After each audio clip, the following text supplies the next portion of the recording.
Untuk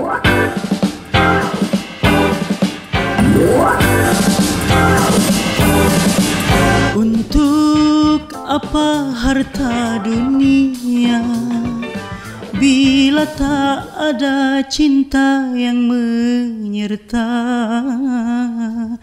Masyhur dan semua kejayaan tak cukup membuat kita bahagia.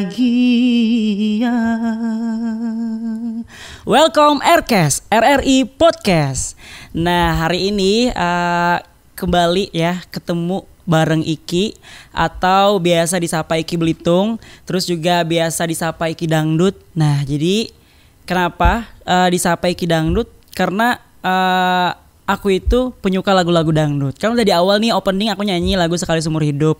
Itu terkhusus buat kamu yang pecinta dangdut ya. Tapi yang gak suka dangdut boleh kesini dulu. Jadi aku itu menyukai dangdut sejak kelas 4 SD. Nah, sejak kelas 4 SD itu aku sudah mulai menyukai dangdut. Dan kebetulan lingkungan aku tuh lingkungan tubuhan dangdut Jurang Banjar tuh. Apalagi orang tua aku kan memang penyuka dangdut ya.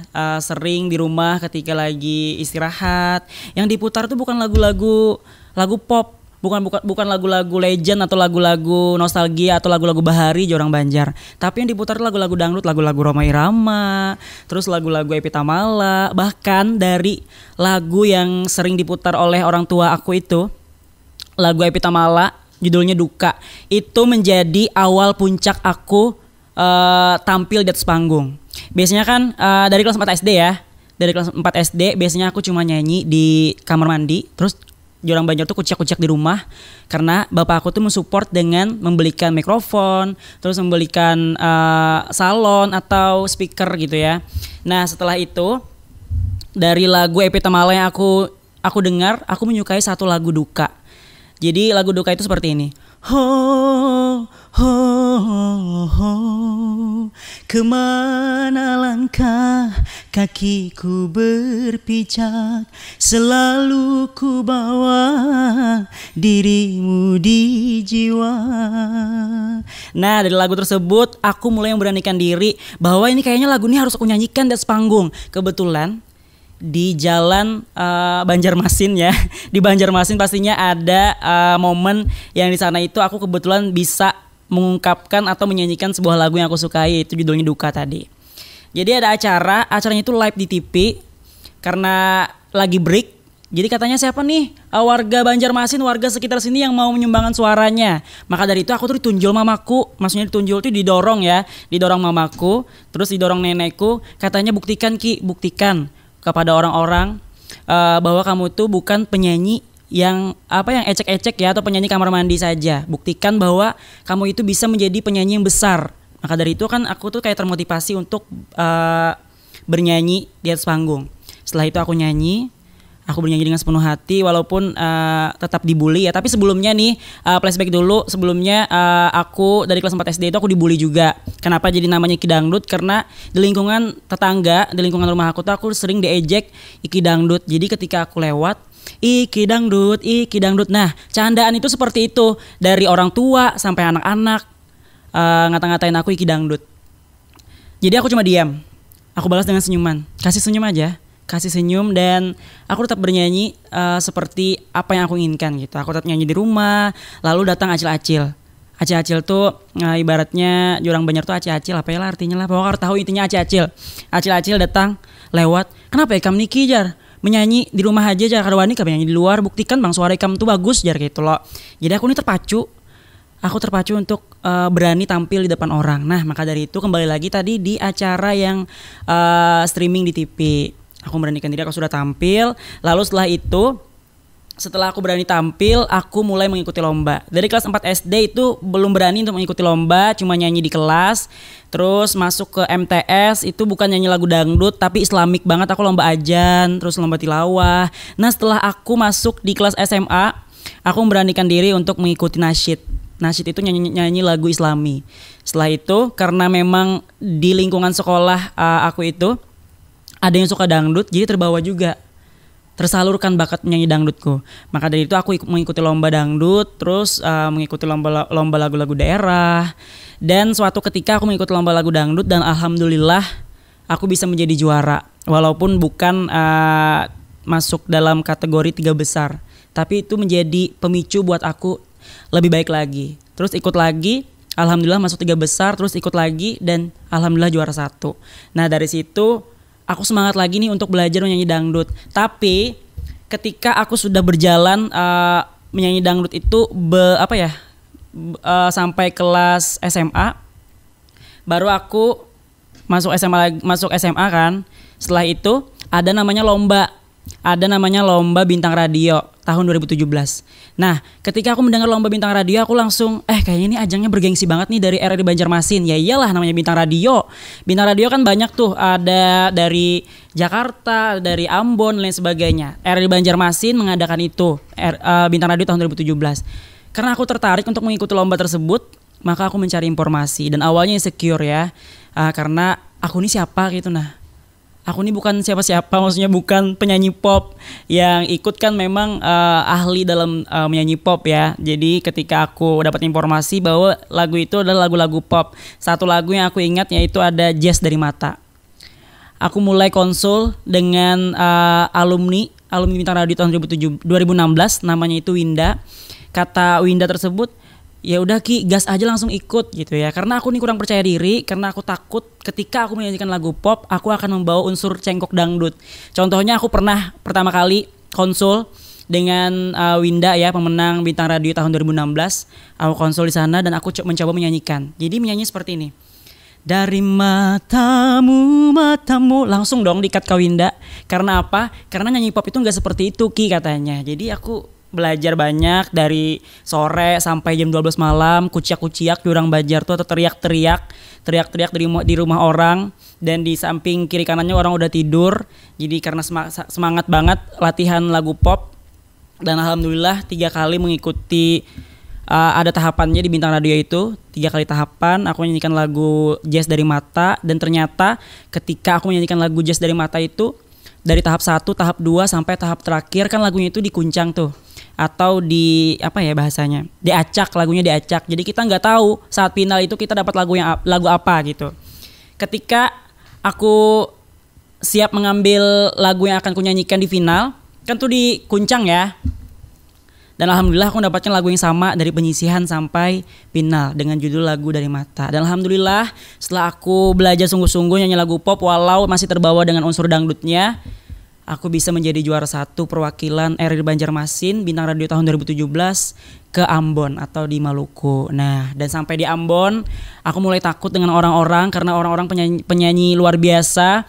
Kebanyakan suaranya itu sudah wow banget ya, apalagi kan aku masih kecil, terus anak kelas 1 SMA, nggak berani apa-apa, nggak pernah keluar kota, terus nggak pernah tidur dengan orang. Ketika aku sampai di sana, aku tidur dengan anak dari Medan, dan aku nggak berani dong, nggak berani untuk tidur dengan orang Medan. Ya udah aku tidur sama kontingen dari Banjarmasin juga. Nah setelah itu aku gagal di nasional, dan alhamdulillah di tahun 2018 aku mulai memberanikan diri kembali untuk membangkitkan rasa kepercayaan diriku dalam menyanyi dangdut kembali. Jadi aku mengikuti sebuah pencarian bakat yang ada di televisi. Jadi aku mengikuti berbagai macam tahap sudah aku lalui, dan alhamdulillah aku masuk dalam 15 besar kontes dangdut Indonesia.